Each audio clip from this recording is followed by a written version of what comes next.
Hi everybody, it's Gina Holmes, your half coach here. We're here in my garden for my very first ever full garden tour at my new home. Hopefully you'll get a few tips and tricks that might give you some ideas on your place or just to show you what not to do. I'm still learning too. Let's take a look. I'm so excited to show you this cattle panel trellis. So I planted a climbing rose which will eventually take over this panel and just be gorgeous. Next we're going to zip on over to my blueberry area. These are 2-year-old plants.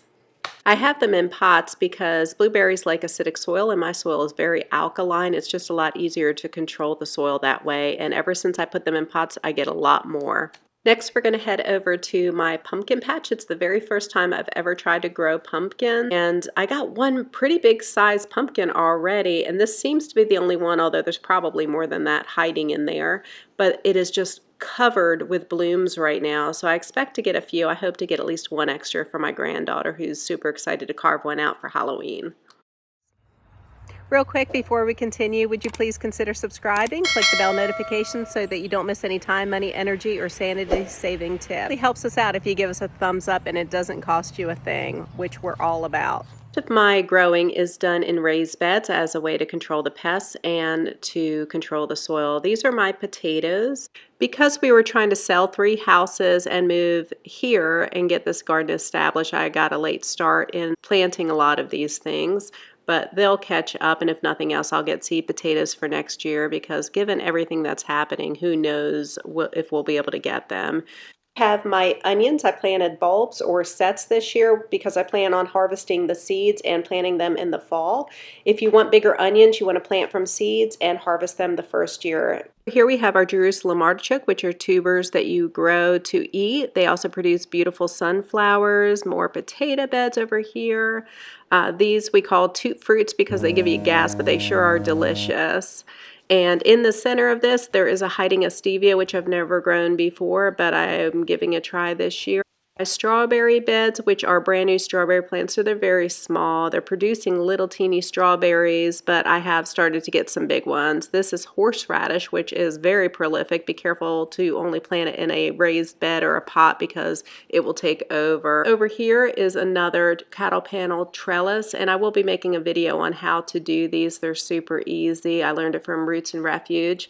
We have all kinds of squash. These are baby mini white pumpkins, which I'll use as sort of a display for fall. Hopefully give one to my little granddaughter to take home to her mommy and daddy, but they seem to be doing well. Honestly, I don't know all that I have in this bed because I planted it so densely and moved a lot of things into it that just were unhappy in their spot. I do see some cherry tomatoes stuck up in here.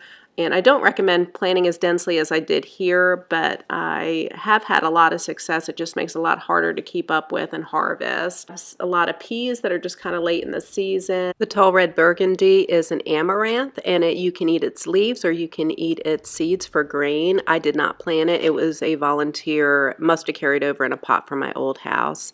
Over here is my greenhouse. And we just had it put up this year and added the floor. We still have those shelves that are sitting on the floor that I still need to put up, and I need to build benches and shelving. Over here we have citrus plants. I got 2 Meyer lemon and a Kefir lime. I'd love to add an orange to it. They're doing really well. Here we have an avocado which almost died but is making its way back. Another citrus and another avocado that is not making it. This is my mint plant that I've had for years. You always try to plant mint by itself because it's very prolific and it spreads. It will take over an area. Another volunteer amaranth, which I'm not the biggest fan of, but they sure are pretty. I'm hoping my chickens will like them. Some of my tomatoes got sun scorched because I over pruned, as you can see. It was just something I was trying, and most of them are doing well, but a few are pretty scorched. I was lazy this year and planted all carbon pretty much except one hybrid that I just bought from the store, an early girl. For my tomato trellises this year, I was going to try using a method I saw another YouTuber do, which was string coming from that archway, but they kept breaking, so I went with cedar posts, and so my indeterminate tomatoes should be able to grow up this 8-foot post, and it seems to be working so far. Over here we have a spaghetti squash that's doing fine, mixed in with a cucumber plant that the vine burrows have gotten, so we'll see how that does.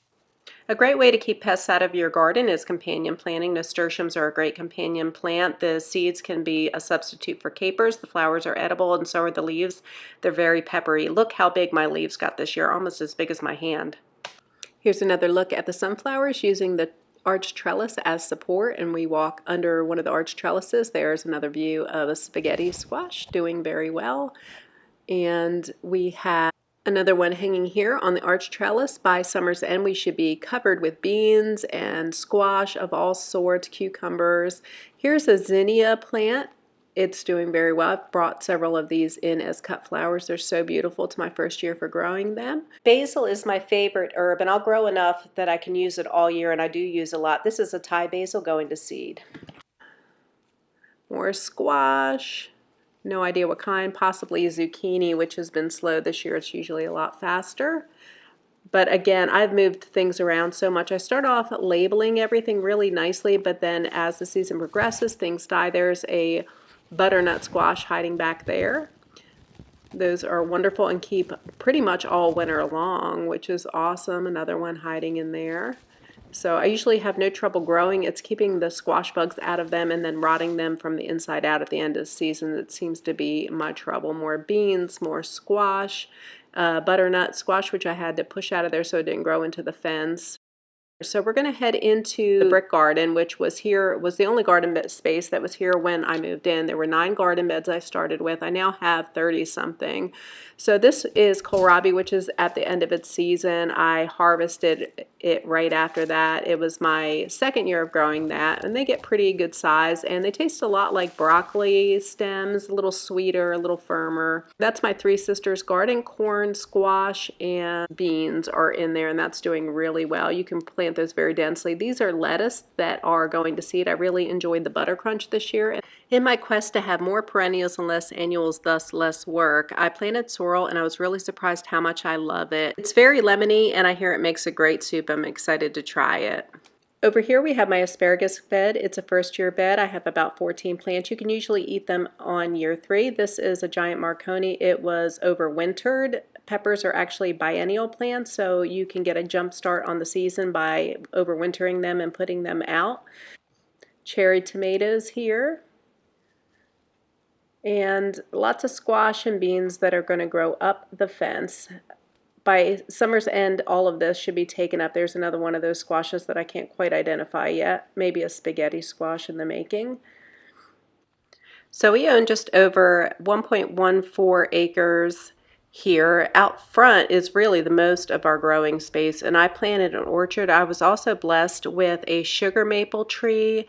I planted copious amounts of fruit trees, which are just little baby fruit trees right now. Another amaranth that I didn't plant. We have 3 chestnut trees. These are my little baby chickens. They're growing out in this little omelet pen, but they'll be moving to a bigger area soon. We can't free range them because they like to run out in the road. Even though we're set back, they still manage to get out. But we have mostly Easter eggers here. Most of them are hens. We did end up with 2 roosters. This is my herb garden. And I always wanted a front porch, but we had this area here which wasn't planted, and I just decided to take advantage of it and plant my dream herb garden. If I can't have a porch, this is my next best thing, and I'm eating off of this so much. My goal, like the rest of my food, is to grow 80% or better of my herbs, and I plan to do that. There's so much more to show you, but this video is getting really long. Thanks for watching. Check out one of my other videos, and see you next time.